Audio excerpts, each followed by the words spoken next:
देखिए,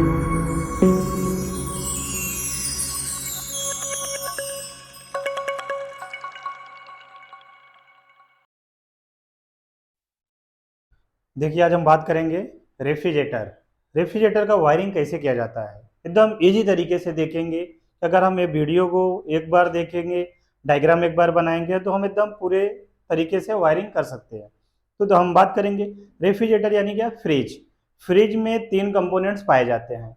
जैसे हम बात करेंगे इलेक्ट्रिकल, मैकेनिकल और केमिकल। कभी भी हम रेफ्रिजरेटर की बात करते हैं तो इसमें जो स्टडी करने की बात आती है, तीन चीज के बारे में अपने को स्टडी करना रहता है: इलेक्ट्रिकल, मैकेनिकल और केमिकल।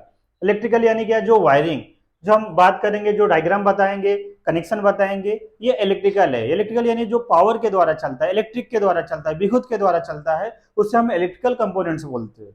लेकिन मैकेनिकल किसको बोला जाता है? जैसे कंप्रेसर इलेक्ट्रिकल भी है और मैकेनिकल भी है। कंडेंसर मेरा क्या है, मैकेनिकल है। फिल्टर क्या है, मैकेनिकल। कैपिलरी ट्यूब, ई ऑपरेटर, एक्यूमुलेटर, ये सब क्या है, हेड एक्सचेंजर क्या है, सब मैकेनिकल पार्ट्स है।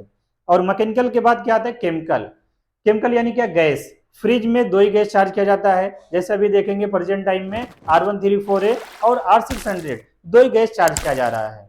तो हम बात करेंगे कि इसका वायरिंग कैसे किया जाता है। तो रेफ्रिजरेटर यानी जो सिंगल डोर फ्रिज होता है, उसके बारे में हम बताएंगे और एकदम इजी तरीके से बताएंगे कि एकदम अगर ध्यान से देखेंगे तो हम एक बार में, दो बार में सीख सकते हैं।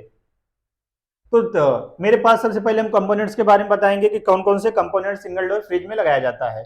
जैसे मेरे पास ये है कंप्रेसर, इसे हम शॉर्टकट में सीएम भी बोला जाता है, कंप्रेसर है। दूसरा मेरे पास है ओएलपी, ओएलपी यानी ओवन लोड प्रोडक्टर है। तीसरा जो है मेरे पास पीटीसी रिले। ये तीन कंपोनेंट्स पाए जाते हैं, कंप्रेसर हुआ, रिले और ये ओवरलोड और रिले हो गया। नेक्स्ट इसके बाद जो आता है मेरा थर्मोस्टेट। थर्मोस्टेट का काम क्या है, कूलिंग को कंट्रोलिंग करना। जैसे देखते ना, फ्रिज के अंदर एक स्विच दिया रहता है, बटन दिया रहता है, जिसमें पॉइंट बना रहता है 1 2 3 4। यानी अगर हमको ठंडी के मौसम की बात करेंगे तो हम 2 नंबर 1 नंबर पे रख देते हैं, और गर्मी की बात करेंगे तो हम 4 नंबर पे या 5 नंबर पे या 3 नंबर पे रखते हैं। अगर हमको कूलिंग ज्यादा लेना रहता है तो हम 4 नंबर और 5 नंबर पे रखते हैं। अगर हमको कूलिंग कम लेना रहता है तो हम 1 नंबर और 2 नंबर पे करते हैं, क्योंकि जिस पे हम टेम्परेचर सेट करते हो, हिसाब से मेरा थर्मोस्टेट काम करता है।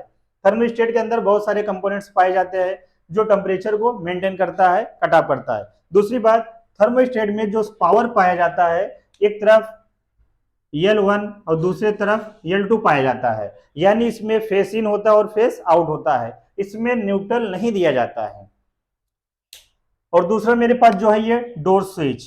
डोर स्विच का काम क्या है कि जैसे हम डोर को ओपन करते, डोर को खोलते, दरवाजे को खोलते और लाइट क्या हो जाता है, चालू हो जाता है। लेकिन हम डोर को बंद कर देते तो किसके द्वारा होता है, डोर स्विच के द्वारा। जब हम डोर को बंद करते तो इसके अंदर जो कॉन्टेक्ट पॉइंट से प्लंजर है, क्या होता है, बंद हो जाता है। सप्लाई क्या करता है, बंद कर देता है। लेकिन जैसे हम डोर को ओपन करते हैं और दरवाजे को खोलते हैं, लाइट क्या हो जाता है, चालू हो जाता है, और बल्ब मेरा उजाला करने लगता है।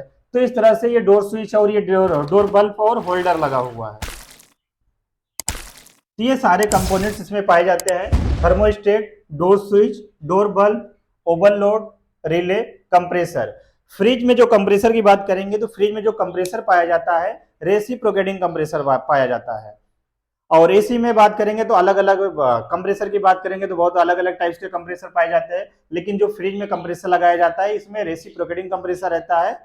इस तरह से अब हम बात करेंगे वायरिंग का। वायरिंग कैसे करना है, कभी भी हमको वायरिंग करने के लिए फेस और न्यूट्रल लगेगा।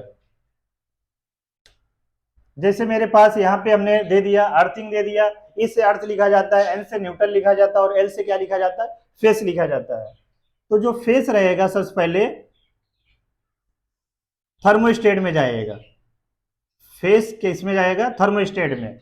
अब थर्मोस्टेट में फेस इन हो गया है और यहीं से फेस को निकाल के आउट करेंगे। यहाँ पे हमने लगा दिया ओवरलोड में।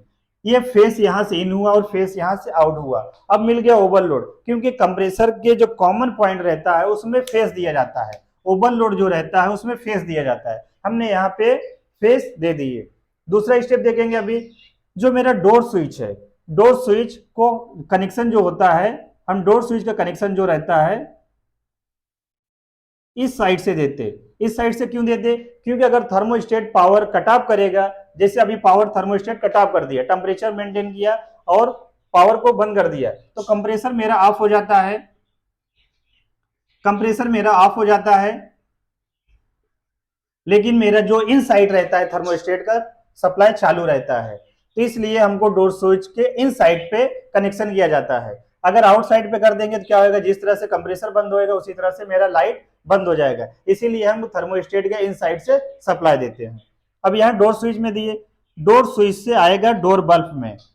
अब देखो इसमें सब में फेस मिलते जा रहा है। अभी किसमें क्या देना है, न्यूट्रल देना। हम यहाँ से उठाएंगे और इसको लेके चले जाएंगे कंप्रेसर के टर्मिनल पे जहां पे रिले लगा हुआ है। अभी यहाँ पे रिले लगा हुआ है, यहाँ पे हमने कनेक्शन दे दिया। और हमको क्या करना है, ये देखना है रनिंग के साइड देना है, स्टार्टिंग के साइड नहीं देना है, क्योंकि स्टार्टिंग साइड देंगे कंप्रेसर चालू होके बंद हो जाएगा। स्टार्टिंग पॉइंट क्या रहता है, अकेला रहता है। और दूसरा क्या करेंगे, हम यहां से न्यूट्रल लेंगे और यहां से लेके आएंगे न्यूट्रल कंप्रेसर के रिले वाले पॉइंट में, जहां पे रिले लगा हुआ है वहां पे दे देंगे। ये हो गया मेरा वायरिंग। इस तरह से हम एकदम इजी तरीके से वायरिंग सीख सकते हैं। फिर से देखेंगे एक बार, जैसे मेरे पास थर्मोस्टेट है, थर्मोस्टेट में L1 L2 दिया हुआ है, तो यहाँ पे सबसे पहले फेस दे दिए, फेस निकल के चला गया ओवरलोड में। ओवरलोड में क्या है, ओवरलोड का काम क्या रहता है, सेफ्टी डिवाइस है, कंट्रोलिंग डिवाइस है। अगर कुछ भी फॉल्ट आता है तो ओवरलोड क्या करता है, कट ऑफ कर देता है देखने में छोटा, लेकिन ये क्या है, सेफ्टी डिवाइस है, कंट्रोलिंग डिवाइस है। जैसे आज के टाइम में घरों में यूज किया जा रहा है MCB फ्यूज यूज किया जा रहा है, उसी तरह ओवरलोड यूज किया जाता है रेफ्रिजरेटर में यानी फ्रिज में।